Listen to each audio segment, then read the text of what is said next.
So let me tell you what just happened. And I don't want to tell you. I don't want to tell anybody. But I can't hide it. Whoa!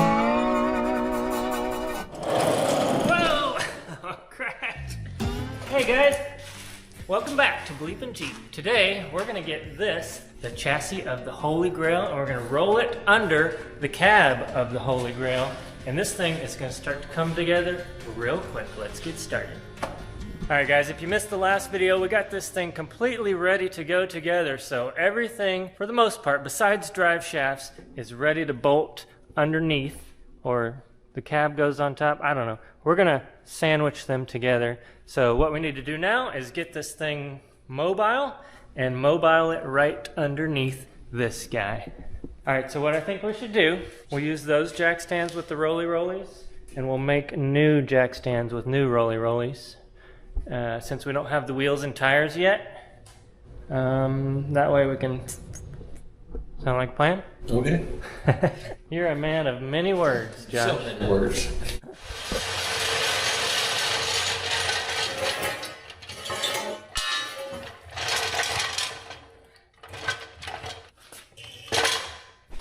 Step 1 complete.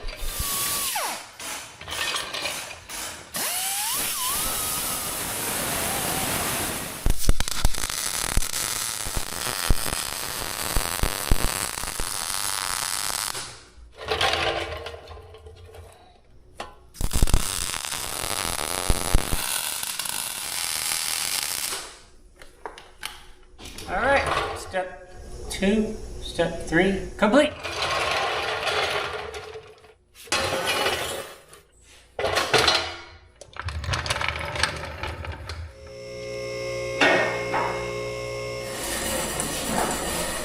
Okay, will this be the last time? Yes. I sure hope so. There's gonna be at some point where this gets welded in and it won't even come out anymore.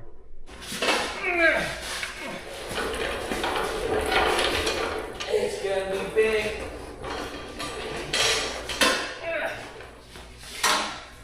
That's probably good. It's getting exciting.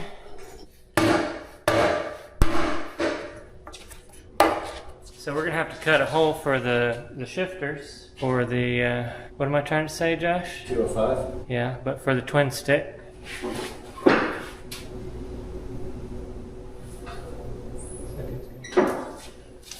Alright guys, we still have to come down another 14 inches, and it's looking like we're gonna have some clearance issues. Oh man, because you said this is still the seat bracket up here? It's like an inch in front of it. Alright, I need to get a plumb bob, and then we're gonna mark, and we'll just start cutting away at this thing again. Alright, so first thing I want to do is make sure that we are in fact over the hole,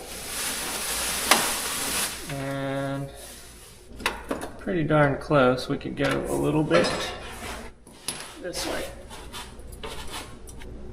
Okay. So we're right over the cab where it's actually going to mount. Let's check this one. Yes. Okay, so here's the shifters. They're gonna come up right through there. So I need to take a plumb bob and measure from here down. So 14 inches. Let me get a gauge on this up here.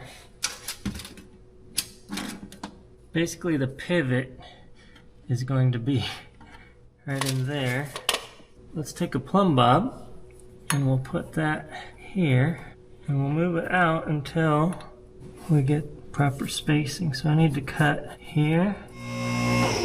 What did we just say about, was this the last time? You were wrong. 5 minutes later.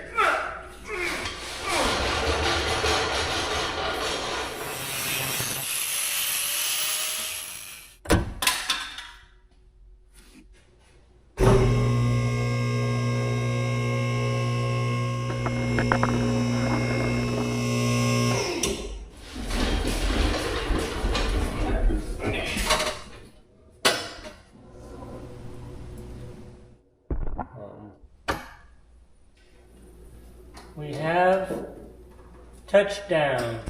Alright, here is what a twin stick and a Jaguar looks like. So you can see everything we had to cut out, had to bend up there, had to make some more cuts here, and finally it can switch through. This is high range, neutral, and then low range. Either that or the opposite, but either way, that is what we need to do. So now what I need to do is sit here with some tin snips and some sheet metal and build a box around that. It came with a boot like this, but you can see that boot is for a flat surface, and we don't quite have a flat surface to deal with. So I need to build something into a flat surface that is removable. So if we ever need to get in here and fidget with things, we'll be able to pop that off. And that's my plan, so let's work on that. Alright, check out what I came up with, guys. Got it riveted in some places, bolted in some places. It actually shifts, doesn't touch, which is nice. And then on top of that, this boot is going to get put over, and it's going to get riveted into place right there, and then we'll have a nice cool shifter. So I thought I was going to leave this off and do it all up at the end, but then I realized you can actually take the cab off. Even though this hole is kind of narrow, these have a lot of movement left and right, so if we needed to, we could zip tie that together, pull the cab off without having to take this off. So what I'm going to do now is just put all the rest of the rivets in there, and then we'll put some seam sealer all around the edges, and it'll be sealed up. And then tomorrow we'll move on to the front, because right under here, that is the manual shifter, and we're going to have to modify this a little bit. It's going to curve out and up here. So I'll add a rivet here, push that down. There we go.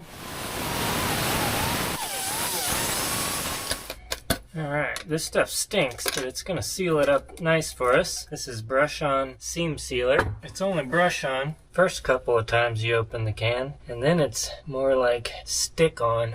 Alright, so what this is going to do is just close up the gaps and keep it so that the exhaust and fluid smell and all that nastiness stays down below. Alright, there she is. Nothing fancy, but I just wanted it sealed up is all. Next I'm going to take these and zip tie them together. That way it'll be easier to get them out, and it should be good. Alright, we'll see you guys in the morning.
What do you think of my shifter, Josh? It's fancy. After making those holes in there, I thought, you know what? A revolver barrel would be really cool for that. Pew pew. Let's go put it in and see what it looks like. Oh yeah. Look at that.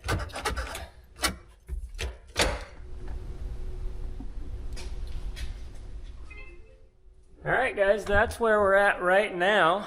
We got the shocks in, so that's gonna be fun to try to figure out how that goes together. But right now, I've got to leave for a few days for a wedding. I'm gonna transfer this camera over to Josh, and he's gonna take care of you guys from here on out. So Josh?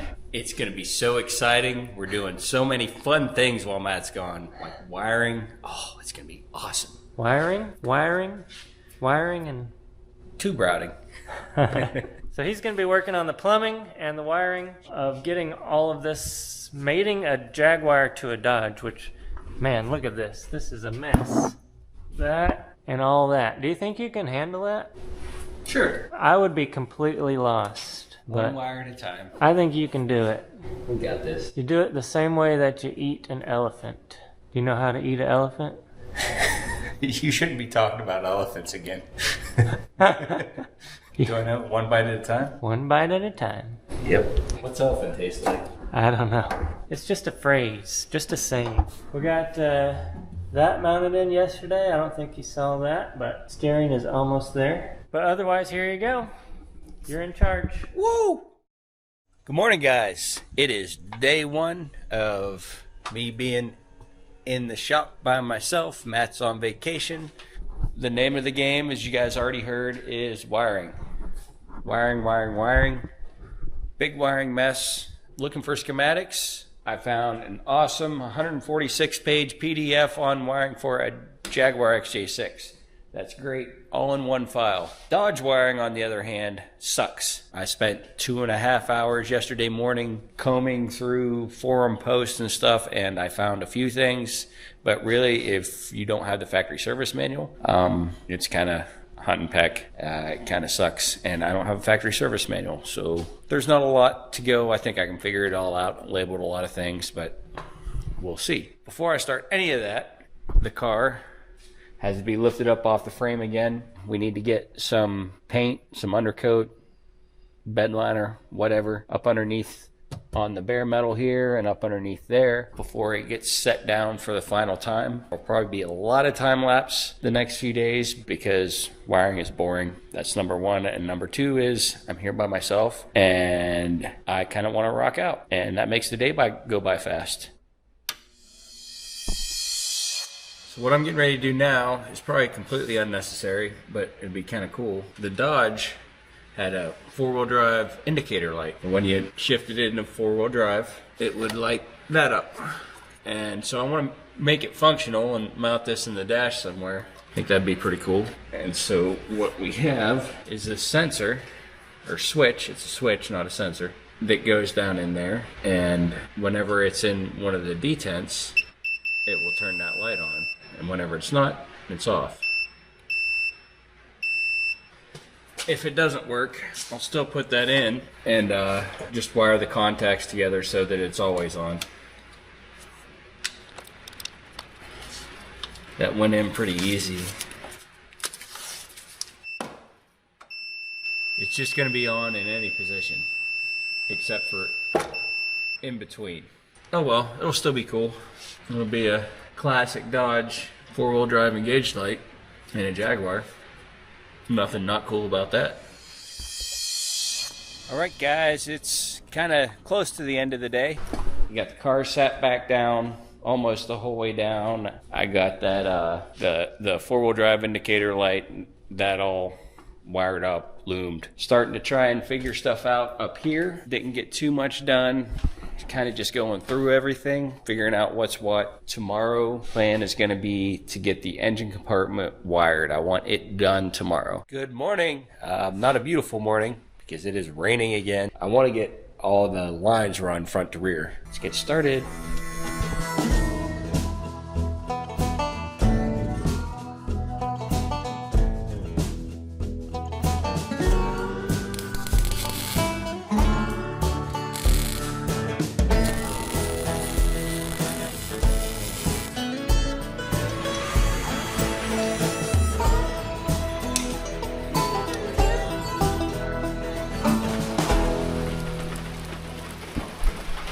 They ate their food. Day 2 of Matt in another country is at a close. I'm going to shut down and go home for the night. Tomorrow, I'm going to pick up the fuel line. I didn't do that today because I went ahead and sat the car down. I can still get under there. So I'm going to pick up the fuel line, and then I'm going to continue with all this. I've gotten rid of a lot of stuff already. All that wiring there, wiring down here, wiring over there. Just trying to sort this out and only keep what we need to keep. Tomorrow I'm going to pick all that stuff up and go to the brake line shop and get the brake lines made. And it's going to be a short day anyways. I have a doctor's appointment. Good morning, Bleepin' Jeepers. It's Monday morning and it has been wet. Thoughts and prayers go out to all you guys got demolished by the hurricane, by the winds, by the rain. We lucked out here where we're at. It didn't even flood in the shop, and the shop floods all the time. We did have a lot of rain though. Just south of us, down in Knoxville, I know they got some flooding, and then east of us, down in North Carolina, I know you guys got hit hard, and so our prayers go out to you. Rocking a mohawk today. It's what my hair naturally wants to do, and so I thought, why fight it? It needs cut. Today, gonna finish up the engine wiring. Since I was having a hard time with finding good schematics for the Dodge, I signed up for a 1-month subscription to All Data. It's a great resource, pretty much factory level repair manuals. I got all the wiring diagrams, has all the TSBs. It kind of goes into common problems, stuff like that, and the fixes for it. And that's all on the phone right now. It's electronic. I'm going to print out the stuff that I need, but that's going to be a big help. And I was kind of looking through the ignition system, the ignition switch, the wiring for that, and I think it's going to turn out to be pretty easy. That's the plan for today. I don't know how much of that you guys will see, but I will at least show you the finished project. So stay tuned.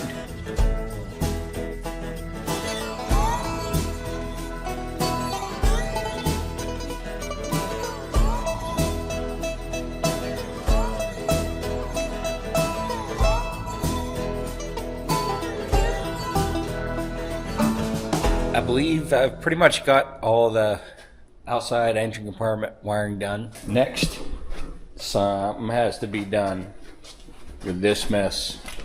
So I'm going to spend a few minutes and clean some of this up. I'm starting to not be able to find tools, and that's always a bad day. So let me tell you what just happened. And I don't want to tell you. I don't want to tell anybody. But I can't hide it. So you can see there's a problem, and you can see there's a problem, and you see ball bearings all over the floor and casters on the floor. So I was trying to move this car back so that I could have the doors the whole way open and not have to work around the lift. And that caster on that one went, and it started to tip over, and when it started to tip, both casters on this one broke, and the whole front of the car fell sideways into the corner of the lift. And there's the resulting damage. It definitely could have been worse, but that really sucks. I know I can pull that out. I have a stud gun, I can pull it out, but it will probably not look as good as it did because I can't really get in behind that to hammer and dolly it out perfect. I'll make it look better, but dang it. There wasn't enough to do, I guess. Had to stack on a little more. Good morning, guys. I'm back. We had a good wedding, had a good vacation there for a few days, and now we're back to see what Josh has been up to. Josh, what have you done? Many messes. Oh my goodness, you're tearing apart the dash now.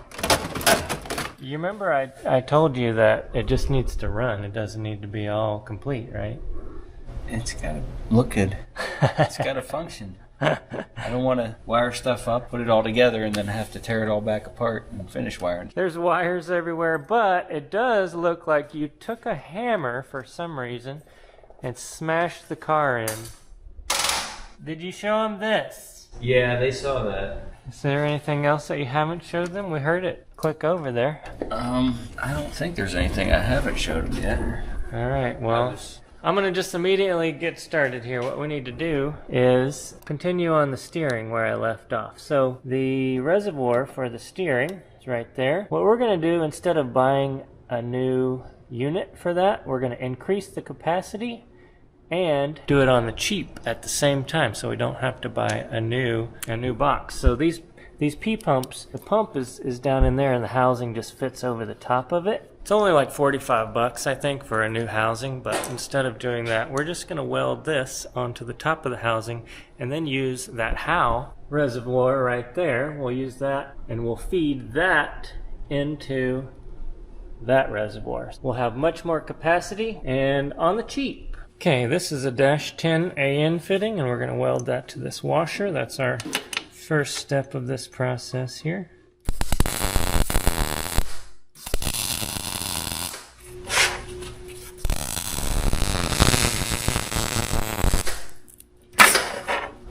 Okay, now for the tricky part, I'm going to try to weld this in place without taking off the pump.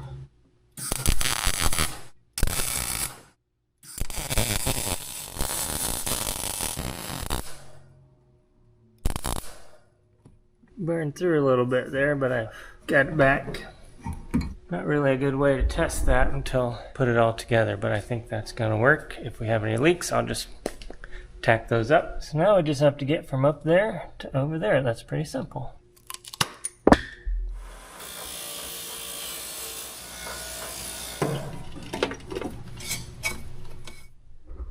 Alright, now we need to get the radiator finalized so that we can get the power steering cooler plumbed in where it needs to go as well. So we just tacked on these brackets previously, so I need to make sure those are good, and we'll go ahead and weld those in.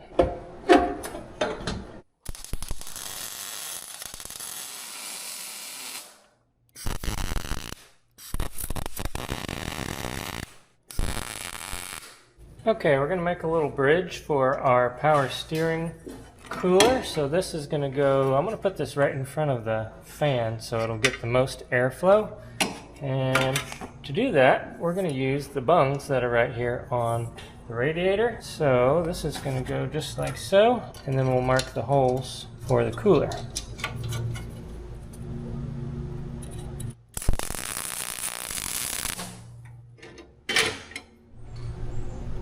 Alright, got the radiator in, got the overflow bottle plumbed in, got the steering lines all ready to go, letting paint dry. Now what we need to do is make some sort of a fan shroud for this thing, because we want it to suck all the air through the radiator, not just some of it.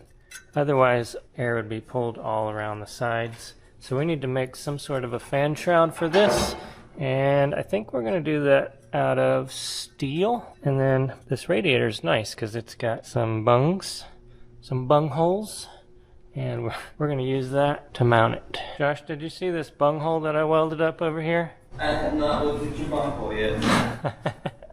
Do you think that bung hole plug is going to hold? I think that's a good bung plug. It looks leak proof. Okay, so here's my thought process here. We've got the fan. It's sitting back about 3 inches. What we need to do is make some sort of a funnel to funnel that air through here only. So let's take a pen. Might need my other hand to do this, but what I'm going to do, use this to trace the outside edge of the fan. I don't know if this is going to help or not, but that's going to give me an idea of what size funnel I need to make here. And then the center, this is going to be the hardest part right here because the fan is outside of where the bung hole is. And once again, for the 18,000th time, this guy come back out. So now I'm going to spray this and let that dry while we are making the fan shroud.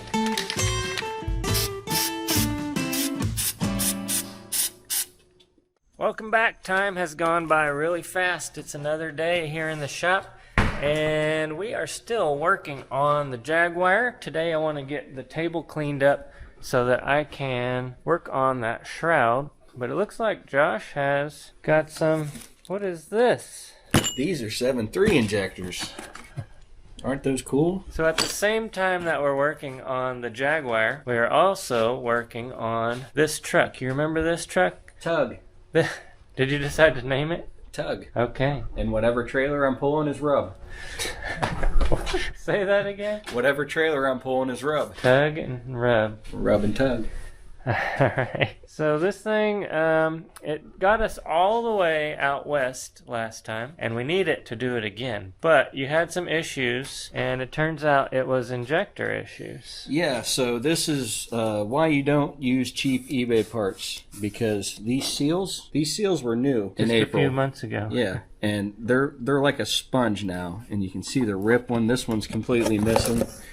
Yeah, that's terrible. And so the truck kept getting slower and slower and slower. And so I pulled this injector out. This is number 1 or number 2. And I resealed it. And when I resealed it, I used another eBay kit and I resprung it, put new spring in it too. Well, that spring was wrong and it made this injector eat itself. So we're going to box these up and send them off to Rosewood Diesel, and he's like the number 1 guy, and get a set of injectors, a good set of injectors. Are you going to go back with factory injectors, or are you going to get upgraded injectors? They're upgraded. They're going to be 180/30, and that doesn't mean a lot to a lot of you, I know, but they are a decent street upgrade towing upgrade injector. It'll be capable of 400 horsepower if you tune it for it. But so Rosewood needs these as a core, but does he actually rebuild these particular ones, or does he send you others? I'm not sure. I think he is actually going to reuse those, and I didn't know you could reuse this style to build the 180/30s, but I'm not going to argue with the master. So Rosewood is the guy for your injectors, so we're going to send those off to him and get some really cool upgraded ones. But at the same time, when you do that, you want to do a new turbo, so we are looking for your suggestions on who we should contact about putting a turbo in this truck so that we can get to Utah much faster and quicker this time. We're going to be going like 120. Maybe we can get there in 1 day instead of 3.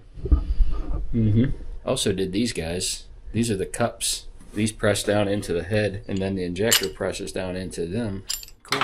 Flows around them. 2 of them had, I don't know if you'll be able to see it, a little crack right there, a little hairline crack. And so coolant can get into the fuel, and fuel can get into the coolant, and that's no good. No bueno. No bueno. What else do you have to do other than a turbo and injectors on this thing? Turbo, injectors.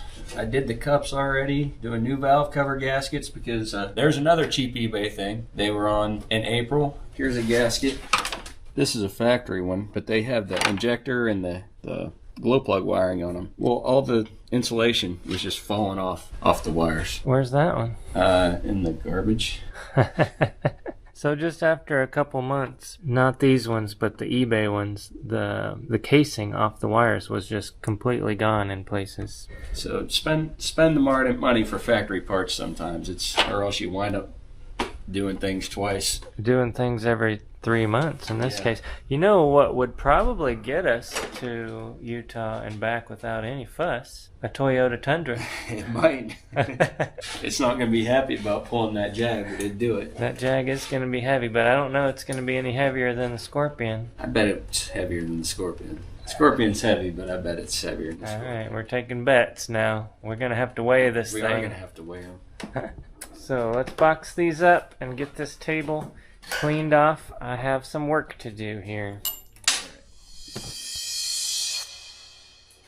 Check out what we just got in. So I wanted to share with you guys this for a while now, but something we've been working on. You asked and we listened. You wanted a winch line, a Freedom winch line that would work with your 12,000 pound winches.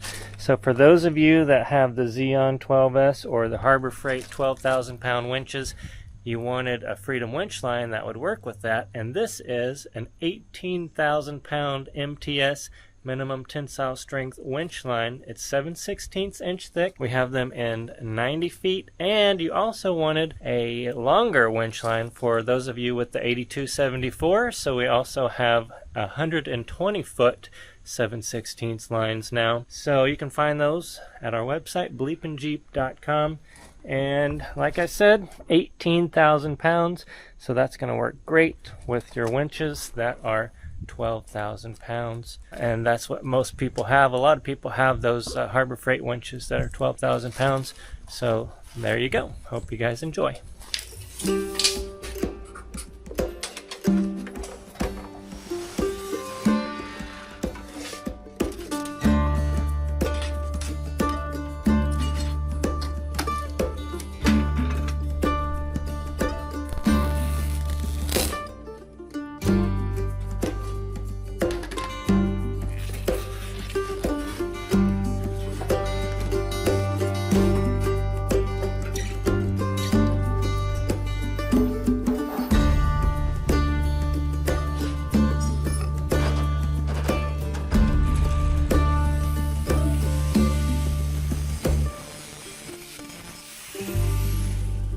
Alright, while I'm working on that, Josh is in here making arrangements for these shift levers to fit through the existing console, and we need to move that back. We need to bend them. Trying to keep a stockish interior, and Jaguars never came from the factory with twin sticks.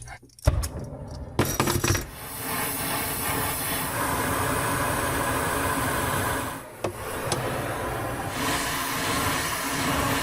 little more. Right there.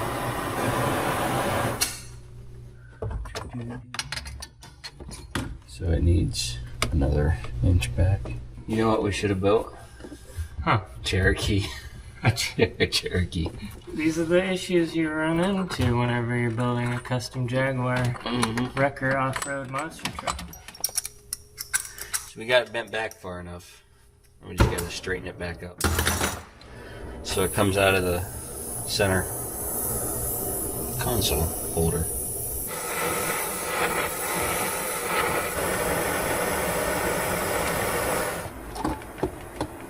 Yeah.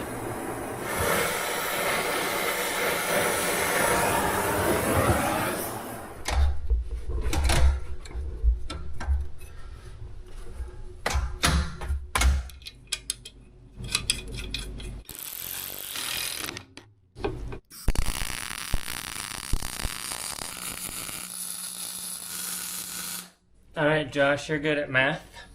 Got one for you. 42. We have a 22-inch diameter of the fan. So what is the circumference of a 22-inch circle?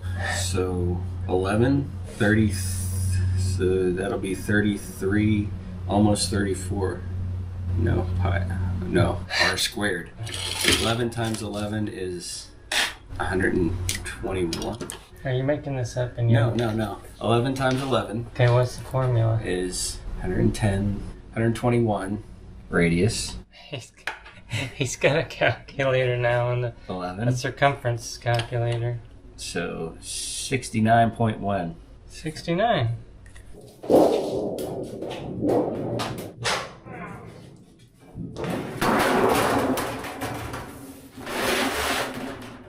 Alright, so what we need to do is make a strip of this 3.5 inches wide by 71.5.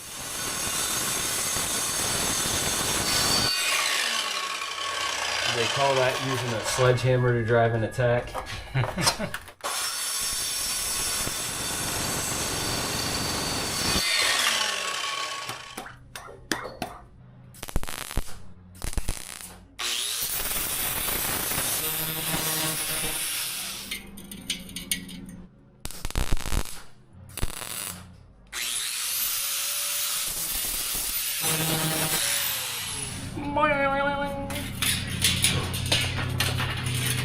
Okay, so I drew a circle there. I got that pretty well round. Now I'm going to take a couple of pieces of this, tack it in so that it stays round.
Did we do a good job? Let's see how she fits here. A little harder to get in now. Maybe impossible.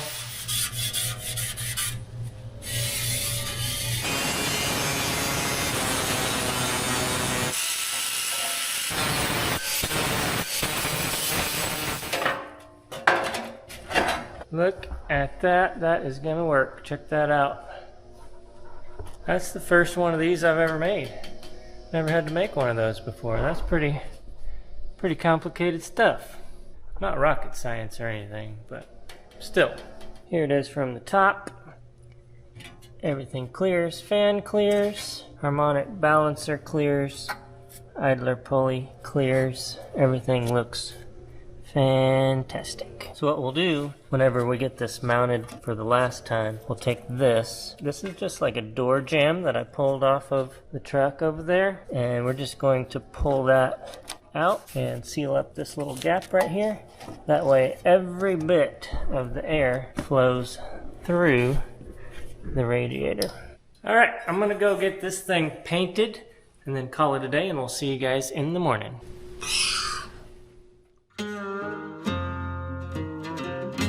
All right, check it out, guys. We have the radiator in, we have the cooler for the power steering in, we have the overflow right there, and everything is pretty much plumbed. I'm still waiting on some lines for the power steering, and I'm getting a phone call at the same time. Let's see who it is. Nobody important. Electric jack. Yeah, you need to plug that sucker in.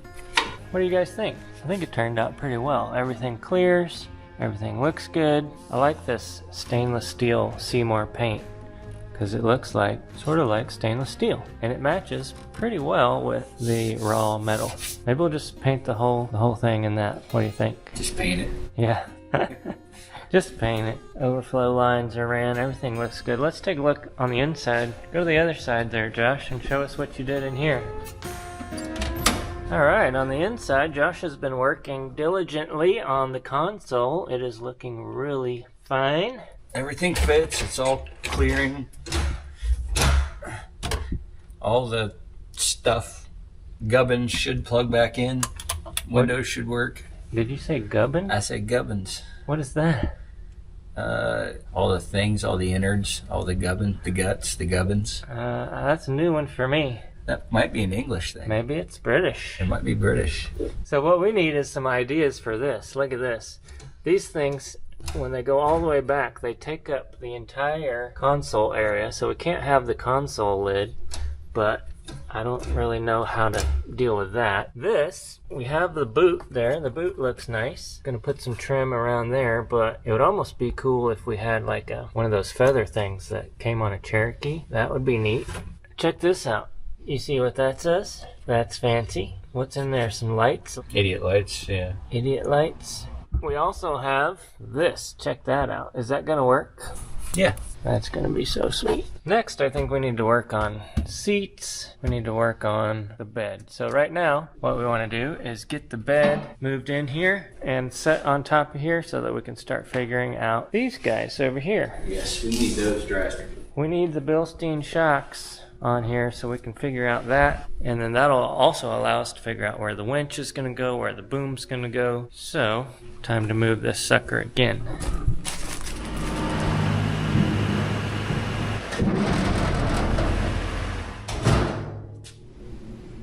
Well, Josh has left for the day. I'm continuing to work on the gas pedal. You guys remember this thing? Well, that thing is going in the garbage, but I think you guys are gonna like the replacement. So we were having trouble getting this connected to the engine, just the way the throttle cable was working out. It wasn't quite right from the Jaguar to go to the 12 valve. So I got a hold of the guy who bought the Dodge, and I said, hey, can we come and get the throttle cable? And so I went and got that. And it came with a little surprise. Check this out. So on the Dodge, it has a throttle control that you can adjust with your hand. So a thumb control.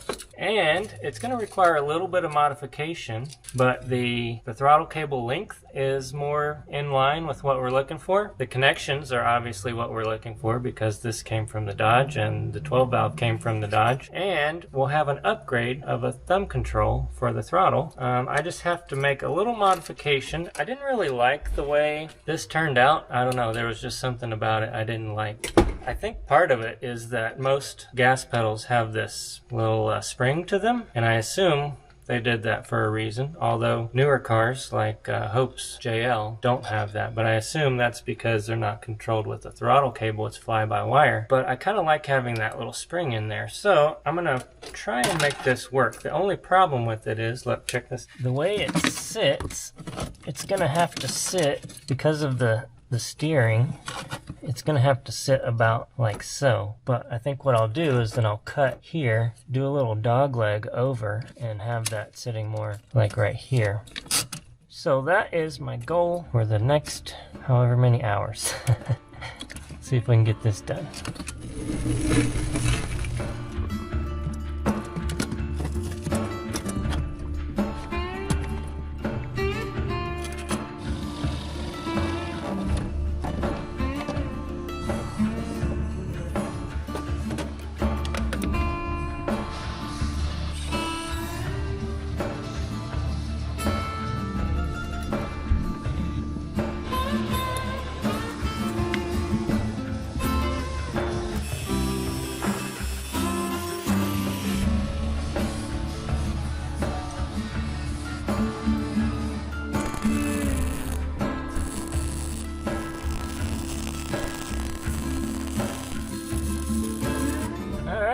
Got clutch, we got brake, and now we have gas pedal again. That extra little thing there is really cool, so I'll be able to control my idle through this cable. I don't really know where to put it yet because we don't have the dash in right now, so I'm going to leave that there. And I'm going to call it a day. We'll see you guys in the morning.